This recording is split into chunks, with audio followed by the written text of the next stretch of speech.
Zest IS, nurturing minds. Hello students, welcome to Zest IAS. पिछले video में हम लोगों ने जियो साइंटिस्ट के 2024 का पेपर डिस्कस करने की शुरुआत की थी। उसके अंदर हमने लगभग 50 क्वेश्चंस तक कंप्लीशन किया था।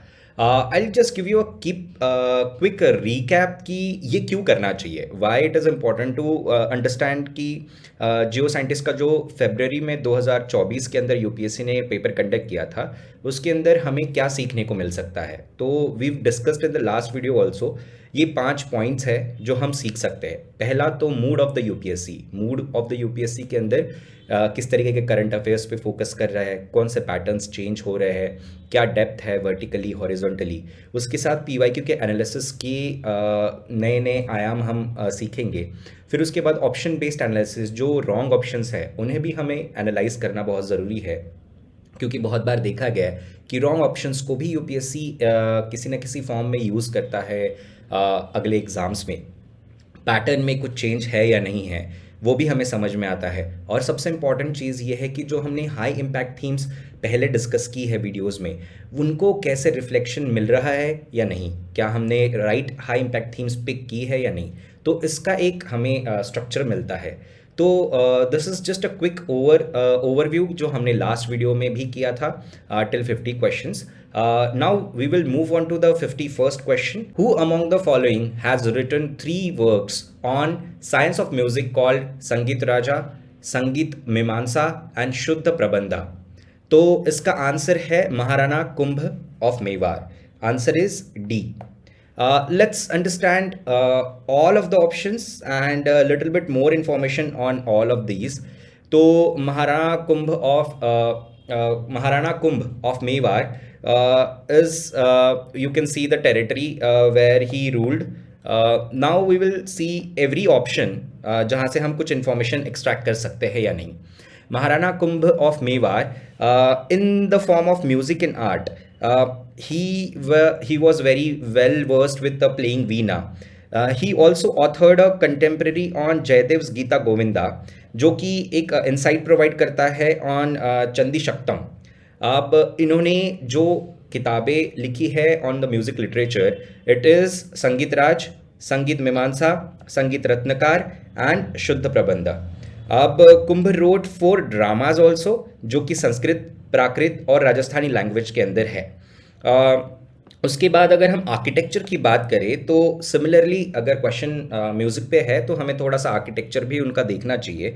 Kumbha is renowned for his diligent effort, जहाँ पर reconstruction of fortification of state of Mewar था, उसके अंदर इनका बहुत सिग्निफिकेंट रोल था। ऐसा इसीलिए बोला जाता है कि he created with the 32 out of 84 fortresses, जो कि एक बहुत अच्छा डिफेंस हुआ मेवाड़ के रीजन के लिए। अब among the notable highlights of that construction was creating the construction of Kumbhalgarh, the chief citadel of Mewar. Kumbhalgarh एक हाईएस्ट फोर्ट है राजस्थान के अंदर, जो कि शो करता है कुंभज आर्किटेक्चरल एंड स्ट्रेटेजिक प्रोग्रेस। दूसरा ऑप्शन था हमारा Tansen. We will also look at some options जो कि रॉन्ग थे, वो it might be helpful for us. Tansen was the second option. He was distinguished as an Indian classical music composer, musician, as well as vocalist. He was also known for popularizing and enhancing the plucked rabab. Plucked rabab आप इस image में देख सकते हो कि this is an instrument जो central Asia का origin रखता है, उसको पॉपुलराइज करने में Tansen had a very great role to play. He was among the navratnas और 9 jewels from the court of Mughal. Jalaluddin Akbar के टाइम के 9 रत्न के एक रत्न हुआ करते थे। Emperor Akbar honoured him with the title of Mian. तो it is very significant for anybody to get this kind of title. अब इसके बाद इनके कुछ कुछ रोल्स हैं, कुछ कुछ बुक्स इन्होंने लिखी है, कुछ कुछ काम इन्होंने किया है, वो हम देखते हैं। अब सेवरल फेमस रागाज इन्होंने बनाए थे। मियाँ की मल्हार, मियाँ की तोड़ी, दरबारी राग, ये बहुत ज़्यादा फेमस है। ही ऑल्सो ऑथर्ड रागमाला, जो कि एक म्यूजिकल टेक्स्ट है जिसके अंदर वेरियस रागाज है, कैटलॉग ऑफ रागाज है। फिर उसके बाद संगीत रस, जो एक कॉम्प्रिहेंसिव गाइड है ऑन म्यूजिक। संगीत रस आप देख सकते हो, Sangeet Ras is an comprehensive guide. He also wrote Shri Ganesh Stotra, जो कि एक डिवोशनल हाइम है dedicated to lord Ganesha. Now will move on to the third option, जो कि इब्राहिम आदिल शाह है। Ibrahim Adil Shah too served as the king of Bijapur. If you will understand, this is the reason where Adil Shah too was ruling. When the time was 1570 to 1627, he ruled Bijapur. अब इनके बारे में कुछ extra information अगर जाननी है तो he was a descendant of Adil Shah dynasty. He expanded सल्तनत territory areas up to Mysore also. तो किताब नवरस इन्होंने लिखी है, जो कि एक बुक ऑफ 9 रसास के बारे में जानती है, जो कि दक्खनी लैंग्वेज में लिखी गई थी। Of course Bijapur is under the Deccan region. तो ये बुक के अंदर कंप्लीशन हुआ था 59 पोएम्स का। फिर उसके बाद according to his court poet, जो कि मोहम्मद जुहरी थे, वो कहते थे कि purpose was to familiarise those knowledgeable जो कि पर्शियन कल्चर के अंदर फेमस हुआ करते थे, नॉलेज रखते थे, या फिर उसके अंदर कुछ भी इंफॉर्मेशन होती थी, उन्हें कंसेप्चुलाइज किया जाए इन 9 रसास के अंदर, जो कि इंडियन पर्सपेक्टिव और एस्थेटिक्स के हिसाब से बनाई जाए। तो it's a very good example how and different cultures are blend into the Indian culture. ये आप मेंस के अंदर भी ये पॉइंट के लिए आप स्ट्राइव कर सकते हो, इसे याद रख सकते हो, या फिर किसी न किसी फॉर्म में उसे लिख सकते हो। किताब नवरस जो होता है वो प्रेयर बिगिन होती है सरस्वती के साथ। तो it's a very good example when you have to write also, जब आप मेंस के लिए लिख रहे हो कोई भी आंसर जहाँ पर कल्चरल पर्सपेक्टिव ब्लेंडिंग की बात करता है दूसरे कल्चर्स से इंडियन कल्चर में, तो it's a very good example. Fourth option है आमिर खुसरो। फोर्थ ऑप्शन में Amir Khusro was a Sufi saint, जो कि पर्शियन लैंग्वेज के अंदर कंपोज करते थे अपने हाइम्स, म्यूज़िक और पोएम्स। फिर उनके दूसरे लैंग्वेजेस में भी बहुत सारे वर्सेस पब्लिश हुए थे, जैसे कि टर्किश हो गया, Arabic, Brajbhasha, even Hindi and Khadi Boli. This it is mentioned here, Turkish, Arabic, Brajbhasha, Hindavi and Khadi Boli, which is why he is known as a father of qawwali. He played pivotal role जहाँ पर कव्वाली के म्यूजिकल फॉर्म को रिफॉर्म किया गया, बनाया गया। He also introduce Persian and Arabic elements, जहाँ पर इंडियन क्लासिकल म्यूजिक के अंदर वो एलिमेंट्स ख्याल और तरानास के हिसाब से उसको मोल्ड किया गया इंडियन म्यूजिकल ट्रेडिशंस के अंदर। Amir Khusro also enjoyed the patronage of Khilji dynasty. फिर उसके बाद बहुत सारी दूसरी इंफॉर्मेशंस है रिगार्डिंग आमिर खुसरो जो कि आपको पढ़नी चाहिए। It is already mentioned in the PDF। You can go through all these points which is helping you to enrich all the options जहाँ पर UPSC फोकस करता है साल दर साल। और ये कुछ एक्स्ट्रा किताबें हैं जहाँ पर आमिर खुसरो का अपना वर्क दिखाई देता है। You can go through all these, ठीक है। We will move on to the next question. The question says which one of the following temples constructed by queen Lok Mahadevi in Pattadakal in UNESCO world heritage site. अगर इसका answer देखा जाए तो answer है Virupaksha temple. But एक confusion ज़रूर हो सकती है इसके अंदर कि जो विरूपाक्षा टेम्पल है वो हम्पी में भी है, तो you should be focusing on the word Pattadakal here. And इसकी अगर हिस्ट्री देखी जाए तो क्वीन महादेवी जो कि वाइफ हुआ करती थी विक्रमादित्य II की, उन्होंने कमीशन किया था for the victorious military campaigns जो कांचीपुरम में हुए थे, उसके रिगार्डिंग, उसको रिगार्ड देने के लिए, उसे कमोमरेट करने के लिए, उसे सेलिब्रेट करने के लिए ये क्वीन लोक महादेवी ने इस टेम्पल के लिए कमीशन किया गया था। इस टेम्पल के फीचर्स बहुत ज़्यादा द्रविडियन फॉर्म में भी आते हैं, ठीक है। और अगर हम देखें तो यहाँ पर एक कन्फ्यूजन दूर करने के लिए मैंने एक छोटा सा आप लोगों को मैप दिखाया है कि this is like Pattadakal's Virupaksha temple and here is a Hampi. There is a distance between two places. There is a beautiful temple in Hampi also which is also Shaivite temples, जो कि शिवा को डेलिकेट करने के लिए या शिवा को प्रे करने के लिए बनाए जाते हैं। अब नेक्स्ट ऑप्शन इसके अंदर है Kailashnath temple. Kailashnath temple is located in Ellora caves in Maharashtra. Now we will have to understand कि ये एक रॉक कट टेम्पल है जहाँ पर कंस्ट्रक्शन शुरुआत हुआ था राष्ट्रकूटा किंग के दौरान, जिसका नाम था दंती दुर्ग, जो कि 735 टू 757 एडी तक ये आगे बढ़ा था। अब इसके बाद इसकी कुछ फीचर्स है जो कि मिक्स्ड फीचर्स बोले जाते हैं, जहाँ पर Dravidian and Deccani Dravidian as well as Deccani temple styles को भी मिक्स किया गया था। Now it is also important for us to understand कि यहाँ पर शेवाइट यानी कि शिवा की डेइटीज़ भी है, और विष्णुआइट के भी कुछ आपको स्कल्पचर्स मिलेंगे, आपको टेम्पल्स मिलेंगे। यहाँ पर नोटेबल फीचर ये है कि जो शिवा का वेरियस फॉर्म्स है, जहाँ पर river goddess as a river goddess उसको दिखाया गया है, ठीक है, या फिर अलग अलग हिंदू माइथोलॉजीज में शिवा को अलग अलग रिप्रेजेंट्स और रोल्स में रिप्रेजेंट किया जाता है। तो उस तरीके से इस टेम्पल के अंदर शिवा को वेरियस फॉर्म्स में रिप्रेजेंट किया गया था। Now you can read all the extra information on this from the PDF. Brihadeshwara temple is the next option. Brihadeshwara temple is also known as Rajarajeshwara temple, जो कि dedicated है Lord Shiva को। Now मैं कुछ points जहाँ पर मैं बोलता हूँ ये डेडिकेटेड है लॉर्ड शिवा को, ये डेडिकेटेड है विष्णु को, तो ये क्वेश्चंस आते हैं एक स्टेटमेंट फॉर्म में कि जहाँ पर UPSC forms a statement like Brihadeshwara temple also known as Rajarajeshwara temple is dedicated to Shiva, or it will take this word or take this idea in a sentence जहाँ पर आपको उसका लॉजिक लगाने के लिए आसान होता है, ठीक है। तो ये southern bank of Kaveri river Tanjore Tamil Nadu के अंदर बेस्ड है। राजराजा चोला इन्होंने इसकी कंस्ट्रक्शन शुरुआत की थी, और इसे यूनेस्को के द्वारा great living Chola temples of UNESCO world heritage site से भी नवाजा गया है। अगर हम नेक्स्ट टेम्पल देखते हैं जो ऑप्शन में था, श्रीरंगम टेम्पल, जो श्रीरंगम टेम्पल डेडिकेट करता है रंगनाथ, मैनिफेस्टेशन ऑफ विष्णु। विष्णु के बहुत सारे फॉर्म्स होते हैं, one of the form is Ranganath, जो कि मैनिफेस्टेशन ऑफ है विष्णु का ही। एक तमिलनाडु के अंदर टेम्पल है। This temples architecture features are such beautifully designed.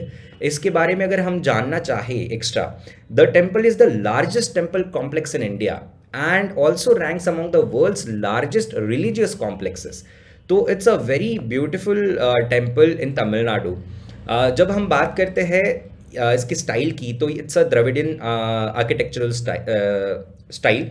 50 shrines जो डेडिकेट करते हैं विष्णु को। ऑलरेडी हमने देखा है कि Ranganatha is a form of Vishnu, और Vishnu and Lakshmi is also been depicted in the various forms, और अलग अलग पोएट्स और वैष्णवाइट ट्रेडिशन के जो स्कॉलर्स हुए थे, सेंट हुए थे, उनके लिए भी यहाँ पर प्लेसेस बनाए गए हैं। अगर हम देखा जाए तो द टॉलेस्ट बोथ्स 21 गोपुरम, जहाँ पर ये गेटवे आप देख रहे हो, राइट, 21 गोपुरम्स। अब यहाँ पर ये टॉलेस्ट टेम्पल है, जो टॉलेस्ट टेम्पल टॉवर है इन एशिया। तो आप इमेजिन कर सकते हो इसकी हाइट कितनी हो सकती है, how beautiful and majestic this temple will look if you will visit that. तो आगे हम जाके बात करते हैं 53rd क्वेश्चन की। 53rd question says that which among the following statement is are correct. Nalayira Divya Prabandham is an anthology of Alvar Sen's composition. Okay. Second statement is Tevanam is the collection of Tamil Shaiva hymns. Okay. Third is Naliyar Divya Prabandham is also described as a Tamil Veda. So third statement is absolutely correct. Second statement is also correct. Third statement is also correct. So answer is 1, 2 and 3. Now let's look at some extra information about it. Naliyara Divya Prabandham is a compilation of 4,000 Tamil verses. Now it is composed by 12 alvars, जो कि Vaishnava Saint और Vaishnava tradition के poems और cents थे। अगर हम बात करें सेकंड स्टेटमेंट की, जहाँ पर Tevaram refers to an initial 7 volumes, जहाँ पर यहाँ पर शिवा सेंट्स, शैवाइट ट्रेडिशन के जो सेंट्स हुआ करते थे, उनकी डिवोशनल पोएट्रीज इसके अंदर डिपिक्ट की गई है। अब distinguish Shiva Tamil saints from 7 to 8 centuries, जैसे कि सबंदर, अपार, सुंदरा, इन तरीके के सेंट्स को भी इसके अंदर इनका कंट्रीब्यूशन रहा है। The contribution of all this sense extend beyond the personal devotion, मतलब इसके ऊपर की ये बात करते हैं. Their composition serves a crucial resource for understanding कि भाई शैवियट भक्ति मूवमेंट की शुरुआत कैसे हुई थी, how it evolve in the southern part of the region of India. और इस तरीके से हमें समझ आता है कि भक्ति मूवमेंट इन शैवियट डायरेक्शन किस तरीके से डेवलप हुई थी. The third statement again it says that कि नलयार दिव्य प्रबंधम किस तरीके से एक तमिल वेदा है. तमिल वेदा इसे क्यों कहा गया? The significance of it is termed as a Tamil Veda क्योंकि it holds an equivalent reverence, जहाँ पर संस्कृत की वेदास जहाँ पर मेनी वैष्णवाइट्स ट्रेडिशंस के अंदर फॉलो करते हैं, तो उसी तरीके से यहाँ पर भी शैव ट्रेडिशन के अंदर तमिल वेदास के अंदर दिव्य प्रबंधम जो टेक्स्ट है वो एक इम्पॉर्टेंस होल्ड करता है. यहाँ पर लैंग्वेजेस एंड उसके इम्पैक्ट्स के बारे में बात की गई है, थियोलॉजिकल थीम्स क्या रही, फिर अनकंडीशनल डिवोशन क्या था, गॉड्स एक्सेसिबिलिटी किस तरीके से वो चाहते थे, सोल की जर्नी क्या है, वो सब कुछ एक्सप्लेन किया है. फिर उसका कल्चरल इन्फ्लुएंस हमारे लिए क्या इम्पॉर्टेंट रखता है, ये हमें मेंस के अंदर बहुत काम आएगा. तो you can go through all these details from the PDF जो कि ऑलरेडी वेबसाइट पे मेंशन्ड है. You can visit the www.zestius.com. फिर उसके बाद आप 54th क्वेश्चन को देखेंगे. तो who among the following is the writer of the Kirtana Ghosha. ठीक है, तो कीर्तना घोषा का कौन राइटर है, यहाँ पर ये पूछा गया है. The correct option here is Srimanta Sankardev. Srimanta Sankardev is correct option.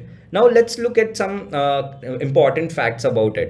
कीर्तन घोषा is a collection of poetic composition जो कि मेडिवल सेंस श्रीमंत शंकरदेव के टाइम के ऊपर या उन्होंने ऑथर किए गए हैं. फिर उसके बाद इसकी लैंग्वेज है ब्रिजवली, जो सबसे इंपॉर्टेंट आपको फैक्ट याद रखना है. ठीक है, फिर उसके बाद आपको श्रीमंत शंकरदेवा के बारे में अगर थोड़ा बहुत जानना है तो he is a 15th century saint from the Assam region. तो आप इमेजिन कर सकते हो bhakti movement when we imagine it is also important for students जो कि बहुत नैरो विजन रखते हैं अपने पढ़ाई के अंदर, that they also have to reach in the north east part of the India. Most of the time students read bhakti movement from the parts of southern India and northern India, but it is very important for every student to understand कि north east India में भी bhakti movement was in a very strong hold. उसका एक peak आया हुआ था जो जहाँ पर they influenced many main stream sense. जैसे कि हम देख सकते हैं श्रीमंत शंकरदेवा से इन्फ्लुएंस होते हुए बहुत सारे जैसे सेंस लाइक कबीर, इवन जब आप देखोगे उनकी बायोग्राफी में तो बहुत सारे सेंस जहाँ पर नामदेव, कबीर, बसवा, चैतन्य महाप्रभु, इन्होंने इंडियन सब कॉन्टिनेंट में बहुत अच्छा काम किया. तो हमें इस ऑप्शन के बारे में एक्स्ट्रा इन्फॉर्मेशन भी पता चल गई है. If you and his teaching, one more important that his teaching continues to influence in today's modern time also through the festivals like Magh Bihu. तो आपको ये पता चल गया माघ बिहू इज आना आसाम.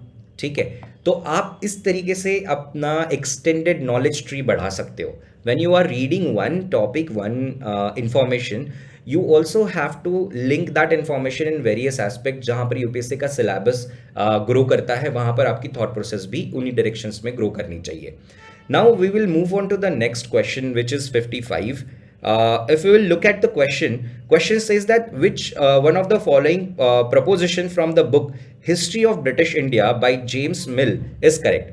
Now एक क्वेश्चन आया हुआ था, अगर आप याद कर सकते हो कि द क्वेश्चन का एक स्टेटमेंट हुआ करता था या स्टेटमेंट था कि what which was the main purpose of British east India company in India. तो हमेशा याद रखना है कि जब EIC की बात हो, जब ब्रिटिशर्स की बात हो, the prime objective is profit. So apart from that इसके पेरिफेरल जो कुछ भी आइडियाज़ ये लोग करते थे, जहाँ पर हम एडमिनिस्ट्रेशन की बात करें, जहाँ पर हम पॉलिटिकल डेवलपमेंट की बात करें, सब कुछ बात आ जाएगी. पुलिस रिफॉर्म हो गए, सिविल सर्विस रिफॉर्म हो गए, कुछ भी बात यहाँ पर आती है, बट उसका सबका जोड़ क्या था, सबका एंड क्या था, प्रॉफिट था. Now let's understand this core concept and let's go and read the options here. अब बोलते हैं कि the tax payable by the zamindar should not be more than the 30% of the total produce. ये statement ये core idea के साथ कितना contradict करता है, that they will have a ceiling of 30%, तो ये तो उनके लिए अच्छा नहीं था। तो first statement, we don't know anything about this book right, still we want to think. तो ये मैं तरीका बता रहा हूँ कि ऐसा नहीं हो सकता ना किसी भी एस्पिरेंट के पास सारे बुक्स, सारे लाइन्स, सारी किताबों का जिस्ट हो। तो how you have to think in the examination hall, it is important, and that is what I am just letting you know how you can think. The second option says that rights of cultivators should be protected by the state. Okay, now this is also a contradiction to this, but it is also important for them to protect this right. But is it a whole truth about this book? So it is not. The third statement says that state should remain as the landlord and that each peasant should hold land directly from the state as its tenant. This is an correct explanation of this idea in this book, which is mentioned by James Mill. Now we will look at the fourth statement. Sufficient advances should be given to peasants so that they are encouraged to cultivate crops. Again, this is not coming. I understand कि उसको advances देना, पर advance देना उस company के लिए बहुत मुश्किल हो जाएगा जहां पर वो एक्सट्रैक्शनिस्ट पॉलिसीज के ऊपर अपने सारे ऑप्शंस एक्सप्लोर कर रहे हैं। सो हम लोगों ने देखा कि किस तरीके से इस किताब के थ्रू या इस सेंट्रल आइडिया के थ्रू अगर आप समझते हो तो कैसे हम एक सही आंसर की तरफ बढ़ते हैं। तो यहाँ पर अगर मैं थोड़ा बहुत इस किताब के बारे में बताऊं तो जेम्स मिल ने प्रपोज किया था कि गवर्नमेंट शुड रिजर्व और serve as a universal landlord in managing land revenue. ऐसा इसीलिए वो सजेस्ट कर रहे थे क्योंकि जो डायरेक्ट एंगेजमेंट होनी थी स्टेट और पीजेंट के बीच में, उसके अंदर जो जमींदार होते थे उनको आपको रिमूव करना था टू मैक्सिमाइज द प्रॉफिट, ताकि जो पीजेंट्स है वो भी लेस बर्डन्ड हो और जो डायरेक्ट रेवेन्यू स्टेट की तरफ आने वाला है उसके बीच में कोई भी बिचौलिया ना हो। तो ये इस बुक के अंदर मेंशन था। Now we again reiterate the same idea of maximizing the profit. ठीक है, let's move on to the next question, जो कहता है which of the following statements about the photochemical smog is or are correct. The first statement says that it irritates the eye, which is correct. It leads to cracking of rubber, it's also correct. It causes considerable damage to plant life, which is also correct. So the option A is correct. Now let's understand what is photochemical smog. Photochemical smog एक ऐसा mixture होता है pollutants का that formed when nitrogen oxides and volatile organic compounds VOCs react with sunlight. तो जब हम बात करते हैं फोटोकेमिकल स्मॉग की तो ये कहाँ डैमेजेस कर सकता है, जहाँ पर ये प्लांट्स के लिए कुछ डैमेजेबल हो सकता है, हेल्थ के लिए कुछ हो सकता है। Now let's understand, this are the extra information you can go through also, but I would like to focus some specific part from this topic, जहाँ पर पॉल्यूटेंट्स और उसके इफेक्ट्स क्या क्या होते हैं वो समझना बहुत ज़रूरी है। नाइट्रोजन ऑक्साइड्स के द्वारा क्या इफेक्ट होते हैं, क्योंकि nitrogen oxide is one of the pollutants. When it reacts with sunlight, what effects it will create, for example it can contribute to problems with the heart and lungs. It also links to decrease in the resistance to infection, मतलब आपकी immunity खराब हो रही है, आपकी कम हो रही है इम्यूनिटी।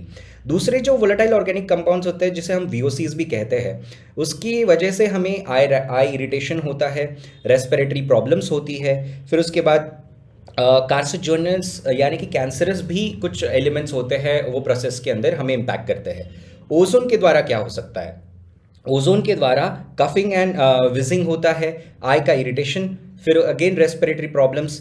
जो पैराक्साइटल नाइट्रेट यानी कि पैन जिसे होता है उसकी वजह से आई इरिटेशन हो सकते हैं एंड रेस्पिरेटरी प्रॉब्लम्स हो सकते हैं। Now there are different materials जहाँ पर किस तरीके से फोटोकेमिकल स्मॉग जो होता है हमें इम्पैक्ट करता है वो दिखाया गया है। And the most important thing is कि हमें ऑप्शंस के अंदर बताया गया था कि क्रैकिंग ऑफ रबर, जहाँ पर हम फोटोकेमिकल स्मॉग को डिस्कस करेंगे वहीं पर मटेरियल्स डैमेज्ड बाय ओजोन क्या होता है। तो पहला है कि वो रबर को क्रैक करता है, reducing in the tensile strength of the textiles, फिर fading of dyes of fibres, cracking of paints, damage at art works and books, ये सारे इम्पैक्ट्स करता है। हम लोगों ने पहले ही डिस्कस किया था कि व्हाट इज फोटोकेमिकल स्मॉग। ये एक मिक्सचर होता है पॉल्यूटेंट्स का जो मेनली फॉर्म होता है नाइट्रोजन ऑक्साइड से और वीओसी से, यानी कि वोलेटाइल ऑर्गेनिक कंपाउंड से। प्राइमरी पॉल्यूटेंट्स इसके nitrogen oxides and volatile organic compounds होते हैं। सेकेंडरी पॉल्यूटेंट्स उसके ग्राउंड लेवल के ओजोन होता है। फिर उसके बाद अगर हम नेक्स्ट आगे क्वेश्चन के ऊपर बढ़ेंगे तो 59 क्वेश्चंस को डिस्कस करता है। 59 क्वेश्चन कहता है consider the following combinations of lapse rate in relation to the atmospheric region. Now यहाँ पर क्वेश्चन ये कह रहा है कि troposphere have a negative lapse rates, thermosphere have a positive lapse rates lapse rate. Now it's important to understand what is lapse rate and what is positive and negative lapse rate before attempting the question. Positive lapse rate ये होता है कि जहां पर temperature will decrease with the height in the atmosphere. जैसे ही आप ऊपर ऊपर जाओगे, हाइट बढ़ेगी एटमॉस्फेयर के उस जोन में, तो आपका जो टेम्परेचर होगा वो कम होते जाएगा, ठीक है। और निगेटिव लैप्स रेट ये होता है कि जहां पर टेम्परेचर इंक्रीज होता है हाइट के साथ, यानी कि जैसे जैसे हाइट बढ़ेगी वैसे ही टेम्परेचर भी इंक्रीज होते रहेगा। ये डिफरेंस है negative positive and negative lapse rate के अंदर। Now let's look at the question, ठीक है। जब हम बात करेंगे ट्रोपोस्फियर की, इसने लिखा है निगेटिव लैप्स रेट, ठीक है। अब ट्रोपोस्फियर को अगर हम इमेजिन करें तो यहां पर जैसे जैसे हाइट बढ़ रही है वैसे वैसे ही ये टेम्परेचर जो है वो रिड्यूस हो रहा है, तो that means it's a positive lapse rate, ठीक है, अकॉर्डिंग टू द डेफिनेशन। फिर स्ट्रेटोस्फियर में जाएंगे तो ये है निगेटिव लैप्स रेट। फिर मेसोस्फियर में भी सेम हो रहा है, पॉजिटिव लैप्स रेट। फिर थर्मोस्फियर में क्या हो रहा है, negative lapse rate. If we will look at this, the question is saying how many of the combinations above given above is or are correct। ये नहीं पूछ रहा है कि कौन सा ऑप्शन करेक्ट है या कौन सा स्टेटमेंट करेक्ट है, it is asking how many, कितने सारे। तो यहां पर अगर हम बात करते हैं, troposphere is a positive lapse rate, stratosphere is a negative lapse rate, mesosphere is a positive lapse rate, thermosphere is a negative lapse rate. तो ये रॉन्ग हो गया, ये भी रॉन्ग हो गया, it is only correct and it is also wrong. So only one which is stratosphere having a negative lapse rate is a correct option. That is why correct option is A. ठीक है, let's move on to the next question here. Jio scientist के paper में 61 number का question ये है कि which of the following is a true fish. Now ये question लेने का तात्पर्य ये था कि UPSC have a tendency to ask a single word questions, जहाँ पर बच्चे ज़्यादा कंफ्यूज रहते हैं, क्योंकि हम इस तरीके की अप्रोच अपने पढ़ाई में नहीं रखते हैं। क्योंकि एक सिंगल फैक्ट या सिंगल वर्ड वाले जो भी क्वेश्चंस होते हैं वहाँ पर हमें मोस्ट ऑफ द टाइम तुक्का लगाना पड़ता है या इन्फॉर्म्ड लॉजिक लगाना पड़ता है, या उसके बाद बियॉन्ड जाके भी फील गुड होकर कुछ ना कुछ ऑप्शन को टिक करना होता है। So that's why I taken this question from the geoscientist paper which says that which of the following is true fish. First option is jellyfish, silverfish, starfish and seahorse. So all above three are wrong. The correct answer is D, seahorse. Jellyfish is invertebrate, जहाँ पर dome shape का उसका explanation दिया गया है कि it is not a fish. Silverfish also is act as an insect. Sea stars जो होती है वो भी इचिनड्रोम होती है, जहाँ पर which lives under water or salt water.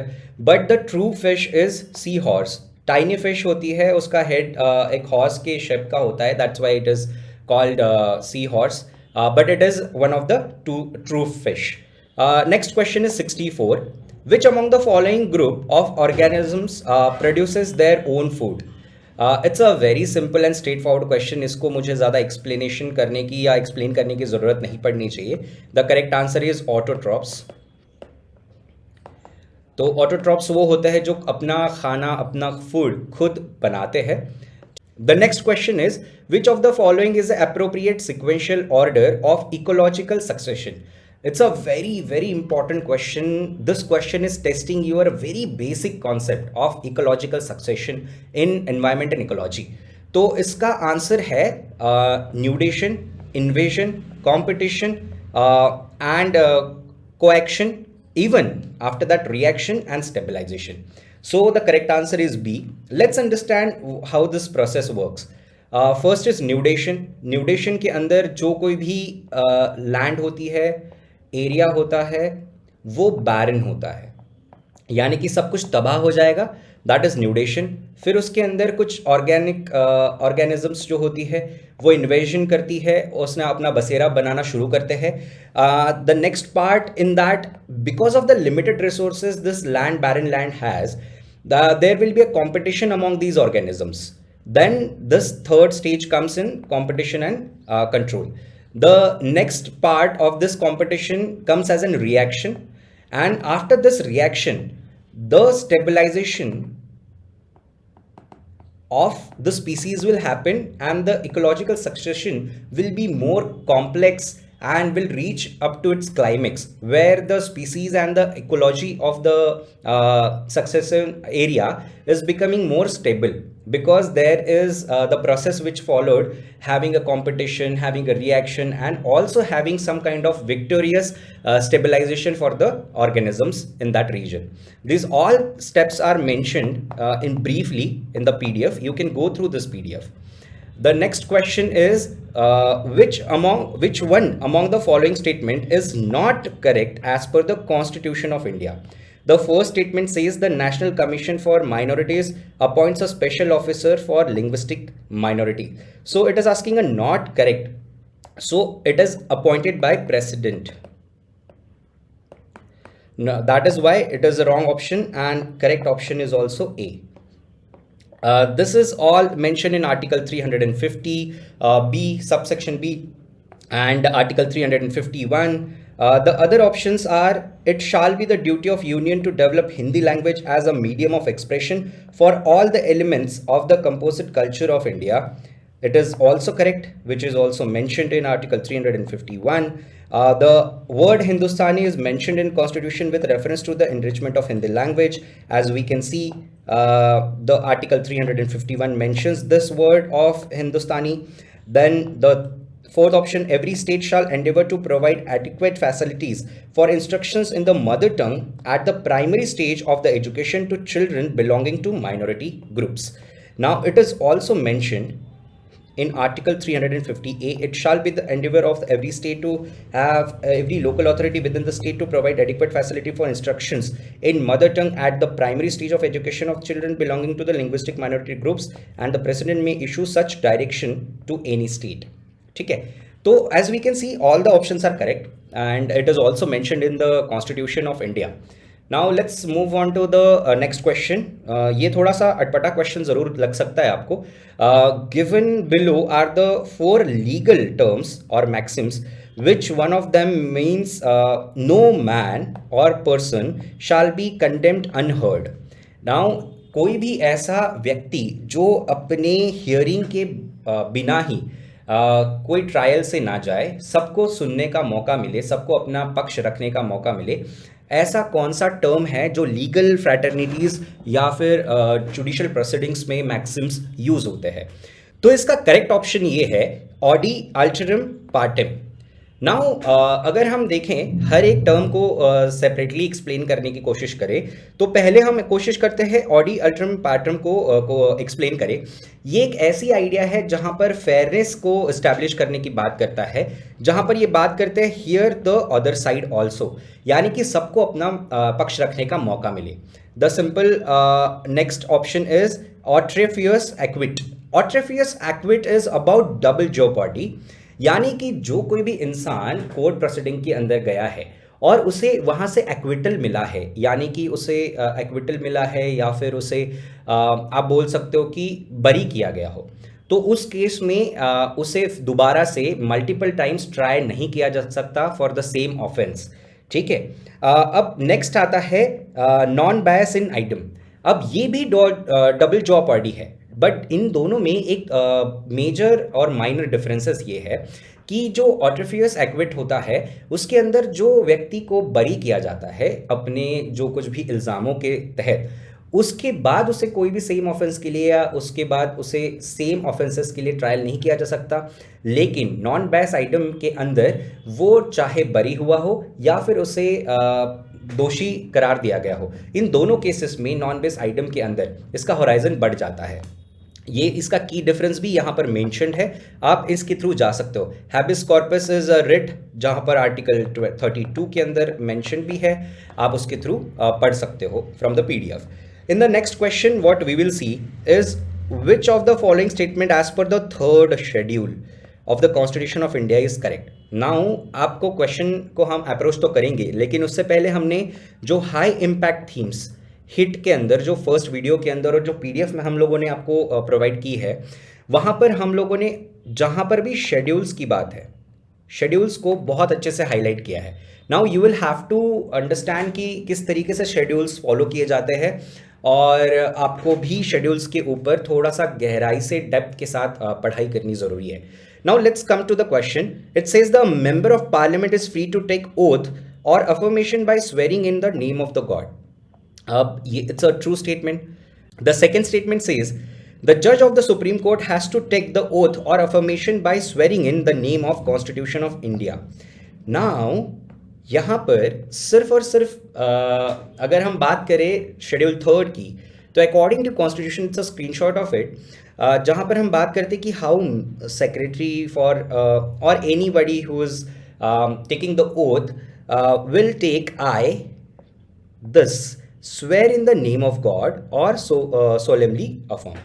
So the first statement becomes true, the second statement becomes wrong, because for the oath according to third schedule, this says that from the oath or affirmation made by the judges of Supreme Court or the Controller General or Auditor General of India, वो क्या कहते हैं, I am being solemnly Chief Justice of the Supreme Court or a controller to do swear in the name of God or solemnly affirm that I will bear the true faith and allegiance to the Constitution of India. So that is why the second statement is wrong. Okay, the correct option is A. Now let's move on to the next question, which is which of the following statement about the blue line is correct.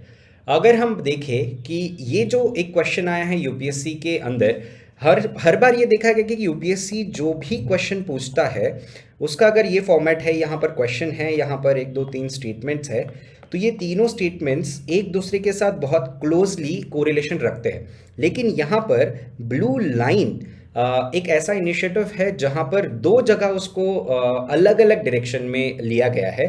पहला statement कहता है it is a learning ecosystem created by the UN system staff college, which is also true. The second statement says that it is a line of withdrawal set by the UN for the purpose of confirming the withdrawal of Israeli forces from the southern Lebanon, which is also true. That is why यहाँ पर हम लोगों ने एक option दिया है कि you can go with A और you can go with C.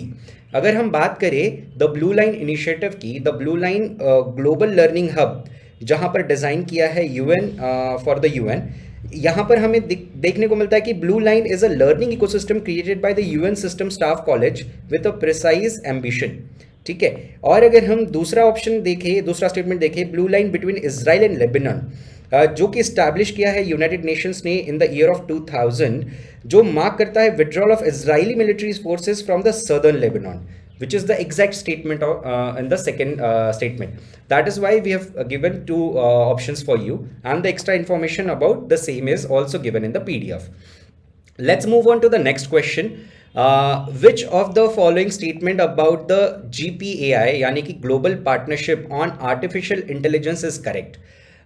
Let's understand the first statement. It is a multi-stakeholder initiative which aims to bridge the gap between the theory and practice on AI by supporting cutting edge research. बहुत जनरलिस्टिक statement है, ठीक है, that's why it's correct. The second statement, the annual GPAI summit was held at New Delhi in December 2023, which is also correct. It's a very factual question, the second statement. That is why the correct option is C. ठीक है, let's know something about global partnership on artificial intelligence. It is a multi-stakeholder initiative जो कि M करता है वही gap fill करने के लिए फ्रॉम थियरी एंड प्रैक्टिसेस। यहाँ पर ओपन टू ऑल कंट्रीज है। The working groups will initially focus on 4 important themes. पहला है रिस्पॉन्सिबल एआई, दूसरा है डाटा गवर्नेंस, तीसरा है the future of work and चौथा है इनोवेशन एंड कमर्शलाइजेशन। और अगर हम ये सेकेंड स्टेटमेंट की बात करें, it's a fact India hosted the annual global partnership on artificial intelligence summit on December 12 to 14 in the year 2023. So both the statements are correct. And what are the achievements and the outcomes from that summit, which are these are mentioned in the PDF itself. You can go through these initiatives. Next question is, which of the following statement about rehydrating the earth are correct? First statement says that it is a global campaign for raising consciousness about the water crisis. It is an impact-driven campaign that highlights achievements is at a key global event such as COP28. It is a campaign undertaken by a philanthropic organization Football for Peace. These all three statements are correct. Now, what is rehydrating the earth? It is a global awareness and activation campaign for water, which is driven by the power of football, जहाँ पर ये वाला organization जो Football for Peace है वो उसे promote करता है, and impact driven campaign that raises awareness and highlights the progress and achievements at the key global events such as COP28. This is the logo from the peace for the football और the organization which is football for peace. यहाँ पर ये लोगो है जहाँ पर rehydrating अर्थ के बारे में दिखाया गया है। Now let's move on to the next question, which among the following statements about a PDMC scheme यानी कि per drop more crop is not correct. Now ये क्वेश्चन अटेम्प्ट करने से पहले it is important for us to understand what is centrally sponsored scheme, what is centrally sector scheme. तो centrally sponsored scheme ऐसी schemes होती है जिनको funding by both centre as well as state pre determined ratio के साथ देते हैं। वो रेशो हो सकता है 90:10 हो, 70:30 हो, 60:40 हो।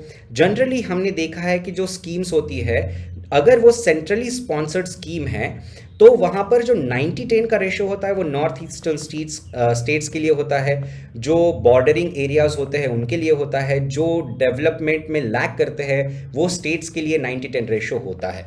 Now on the other hand centrally sector scheme is funding entirely by the central government. So जो सेक्टर स्कीम्स होती है वो सारा का सारा फंडिंग सेंट्रल गवर्नमेंट देता है, बस उसका इम्प्लीमेंटेशन उसे स्टेट के अंदर से करना होता है। State is responsible for implementing it, not funding it totally. ठीक है, let's read the statements now. In the context of per drop more crop, the first option is the scheme focuses on enhancing water use efficiency at farm level through micro irrigation. ठीक है, it is not correct but it is correct, so it is not our correct option. The cost borne in the implementing this scheme is shared by the central government and the state governments in the ratio 50-50. This is wrong, that's why the correct option is B. Okay, for the more information on per drop more crop, it is mentioned in the PDF, you can go through that. The next question here is, which one of the following is not correct about the UNESCO creative cities of literature? Now not correct bola hai. Let's read the first statement. Kozhikode is the India's first UNESCO city of literature, which is true. UNESCO launched its program in 2004 globally. ठीक है, it's not only about Indian context, it's talking about global launch of the UNESCO literature. Then the third statement says that Edinburgh was the first UNESCO city of literature. This is very difficult statement in the examination hall to comprehend, lekin it's a true statement. Let's go to the fourth statement. There are 4 cities of India in this list, which is a wrong statement. There are more than 4 cities in India. Let's understand briefly about the Kozhikode. Kozhikode has been given the tag of city of literature. This is the first to hold the title in the country. ठीक है, however, the recognition of Kozhikode is because of the city of literature and another Gwalior in Madhya Pradesh for the city of music. So अगर हम बात करें दूसरे cities के बारे में, कोझिकोडी जैसे सिटी ऑफ लिटरेचर कहा है, because of its rich literary history, Gwalior city of music and other cities जैसे कि Jaipur for craft and folk arts है, Varanasi for creative city of music है, चेन्नई है creative city of music again, Mumbai है फिल्म्स के लिए, हैदराबाद है गैस्ट्रोनॉमी के लिए, श्रीनगर है क्राफ्ट्स एंड फोक आर्ट के लिए। ठीक है, तो इस तरीके से there are more than 4 cities in India. फिर उसके बाद हम देखते हैं Edinburgh. Edinburgh is considered the world first UNESCO city of literature. It was created in 2004. ठीक है, and the extra information about the same program is given in the PDF. Now let's move on to the next. ये question बहुत ही इस तरीके से लिया गया कि जैसे स्पोर्ट्स में कोई क्वेश्चन आता है तो मोस्टली यूपीएससी में जो बच्चा पढ़ता है वो स्टेट सर्विसेज के लिए अगर पढ़ रहा है तो इट्स गुड कि उसे वो कुछ इवेंट्स पता होते हैं, टैगलाइंस पता होते हैं, फैक्ट्स पता होते हैं। लेकिन ऐसे बच्चे जो सिर्फ और सिर्फ यूपीएससी को ही मद्देनज़र रखते हुए पढ़ते हैं तो इन सारे पॉइंट्स पे उनका थोड़ा सा ध्यान नहीं जाता है। For that purpose I have just added this question, which of the following was the official song for the FIFA women's world cup 2023? The correct answer is Do It Again. This is the logo and these are the singers. ठीक है, let's move on to the next question. Which of the following statement with respect to milk production in India is not correct? Correct. Now if we'll try to understand, यहाँ पर not correct बोला गया है। अब not correct में although let's read about the statements first. From 2013 to 14, from 2021 to 2022, the milk production in India has registered an increase of more than 50%. More than 50%. Which is and having a scope, जहाँ पर एक scope है कि आप guess कर सकते हो। ठीक है, UPSC gives that kind of leverage and which is a correct statement. That is why it is not our option. The second statement says that although the milk production over the above period has increased, per capita availability of milk has decreased. अब imagine करो कि पहले 100 litre milk बनता था और 100 लोग थे। ठीक है, अब ये बोल रहा है मतलब 1 लीटर हर एक इंसान को मिलता था। अब आप इमेजिन करो कि ये पहले स्टेटमेंट में क्या कह रहा है कि अगर 100 था तो 50% से ज़्यादा से ये बढ़ा, मान लेते हैं 175 लीटर आज ये बनाता है, तो क्या ये हमारी पॉपुलेशन भी 75% से बढ़ेगी? ये क्वेश्चन है। तभी जाके ये जो सेकंड स्टेटमेंट है वो करेक्ट हो सकता है। इसका ये कहना है कि अवेलेबिलिटी फॉर पर लीटर और per capita availability of milk has decreased. इसका ये मतलब है कि जितना मिल्क बढ़ा उससे ज़्यादा पॉपुलेशन बढ़ी। तो ये एक ज़्यादा एग्जैजरेटिव स्टेटमेंट है even in terms of understanding also. That is why this is the wrong statement and that is why it is a correct statement. B is the correct answer. Here it is also mentioned A but the correct answer is B. And this is the table where the data is shown that how milk production in million tons happened in all these years, what is the per capita availability, milk production percentage increase, then the availability of per capita of the milk, that is already mentioned. You can go through them. Again, the next question is Kaibul Lamcho National Park is located in which of the following wetlands? Now just to give you an understanding कि अगर cable Lamjao national park located किस wetland पे पूछा गया है तो इतनी UPSC में आप पढ़ते पढ़ते इतना तो आप जान गए हो कि this is a north eastern wetland और national park.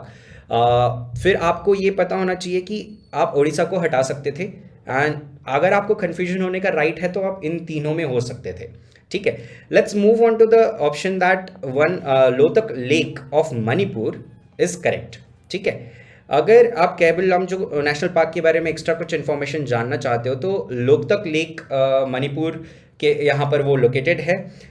Floating national park का इसे दर्जा दिया गया है इन द वर्ल्ड। इसके यूनिक फीचर्स है कुछ फ्लोटिंग फुमडीज होती है जहाँ पर जो डियर्स होती है संगाई डियर्स वो डांस करती है। It seems that they are hopping but it is because of the water and the water phumdis which they have to like jump while they have to commute।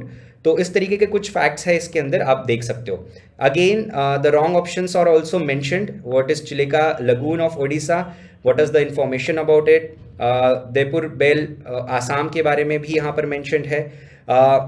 यहाँ पर जो कुछ भी एक्स्ट्रा ऑप्शंस है उनकी भी एक्स्ट्रा इंफॉर्मेशन आपको इस पीडीएफ में मिलेगी and you can go through that. The next question is which among the following is a source of non renewable energy.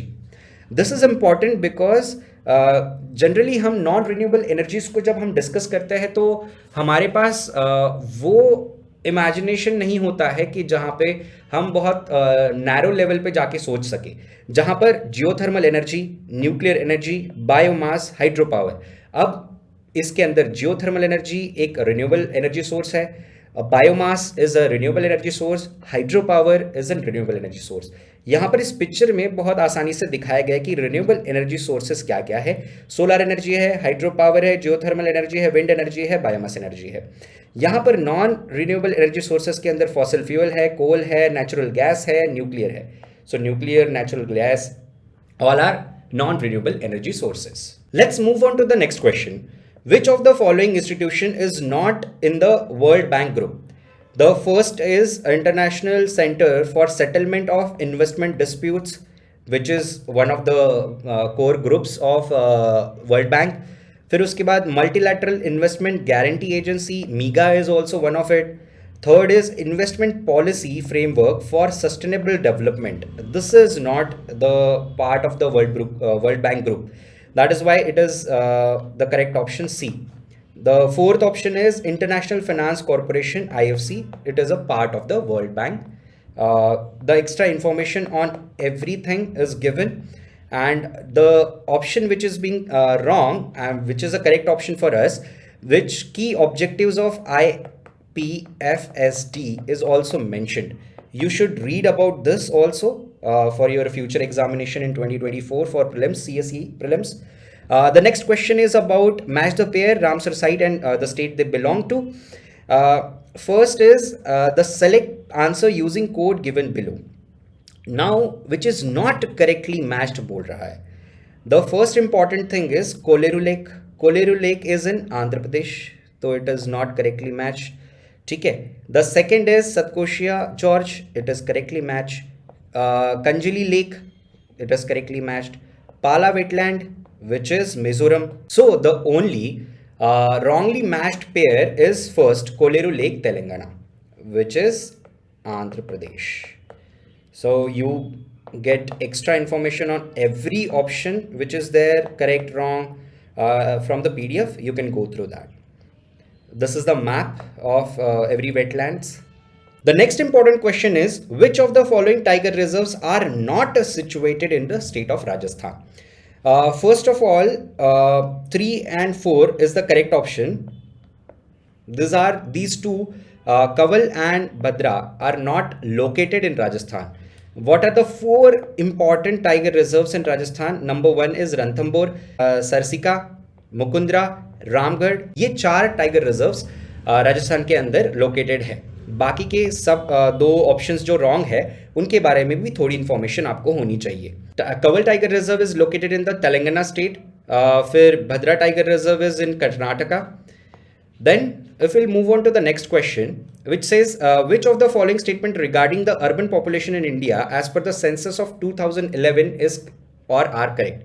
The first statement says that more than 31% of the total population lives in town, which is also correct. The second statement says the number of towns was more than 7,500, which is also correct. Let's understand what are the statistics under the 2011 census. The first is that this urban population constitutes around 31.2%. It shows that 31.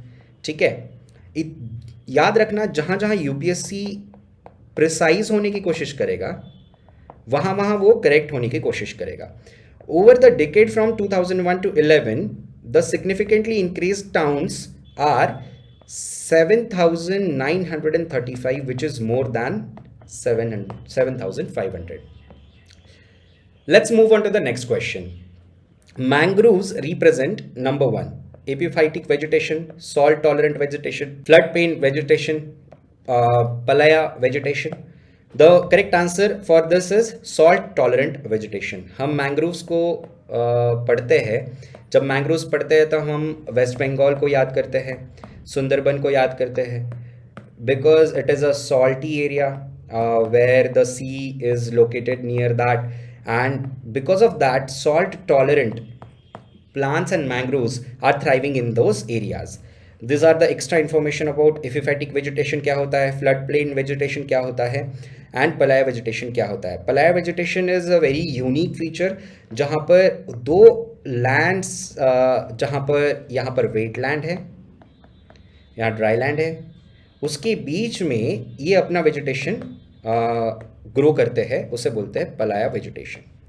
ठीक है, फिर जियो scientist के paper के अंदर जो question आया है, which one of the following types of coral reefs are developed along the edges of continental shelves and separated by lagoon. So this is an barrier reef.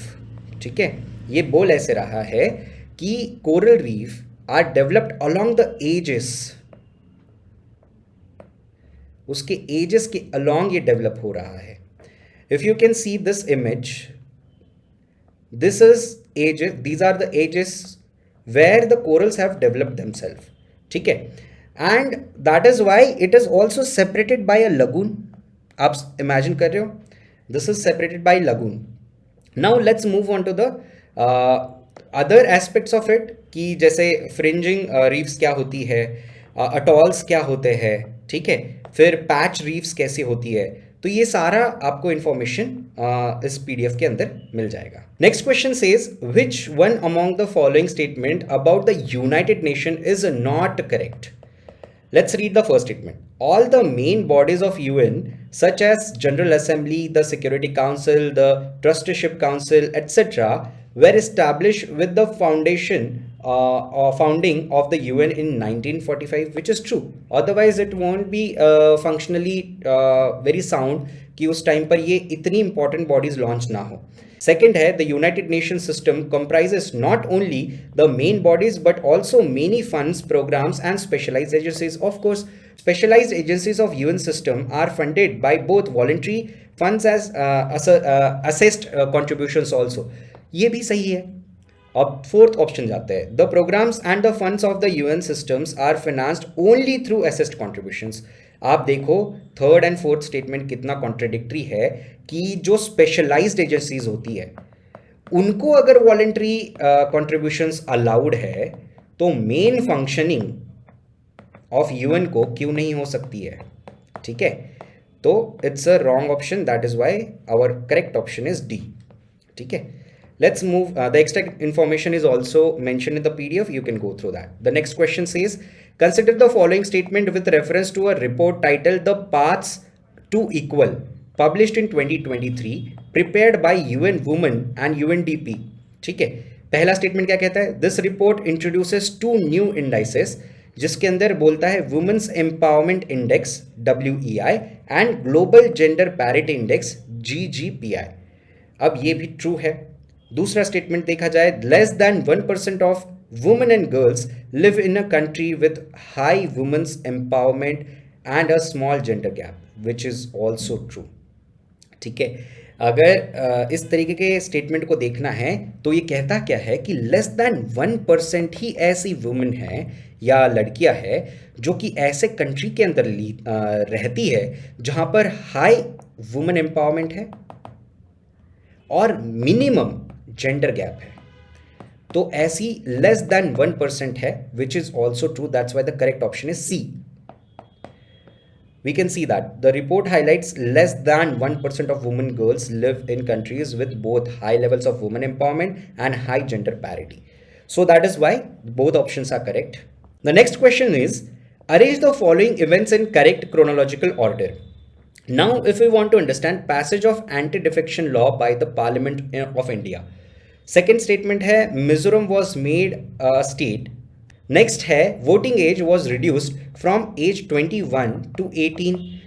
Fourth है Maithili was added to the 8th schedule of constitution of India. Now इतने चारों statement में हमें ये sure होना है कि fourth statement वो सबसे लास्ट हुआ था। ठीक है, इट इज़ रॉन्ग, तो एक आपका हट गया। नाउ आपको ये याद रखना है कि एंटी डिफेक्शन और अगर आप बात करेंगे थर्ड की, तो तीसरे के पहले एक आना चाहिए, ठीक है, तीसरे के पहले एक आना चाहिए, तो ये हट गया, ये दोनों में भी थर्ड के पहले एक है। नाउ वी कैन अंडरस्टैंड, अगर हम बात करें मिजोरम वॉज लाइक इसके अंदर 52nd जो कॉन्स्टिट्यूशनल अमेंडमेंट हुई थी, उसके तहत 52nd कॉन्स्टिट्यूशनल अमेंडमेंट, फिर उसके बाद मिजोरम बिकेम अ स्टेट, वो हमने देखा 87 के अंदर। उसके बाद हम 61st अमेंडमेंट के अंदर जो वोटिंग एज रिड्यूस हुआ था उसे देखते हैं, जो कि 1988 के अंदर हुआ था, ये 1987 के अंदर हुआ था। अगर हम बात करें मैथिली लैंग्वेज की, ये 2003 के अंदर हुआ था। तो correct option of chronological order is D, 1, 2, 3 and 4। Now we have finished the geoscientist paper. इससे आपको कुछ चीज़ें समझ आई होंगी कि जहाँ पर आपने रॉन्ग ऑप्शंस को भी पढ़ा, आपने पैटर्न को भी पढ़ा, आपने राइट ऑप्शंस की एक्स्ट्रा इन्फॉर्मेशन भी पढ़ी, और आपका PYQ एनालिसिस के अंदर एक अप्रोच भी डेवलप करने की कोशिश की।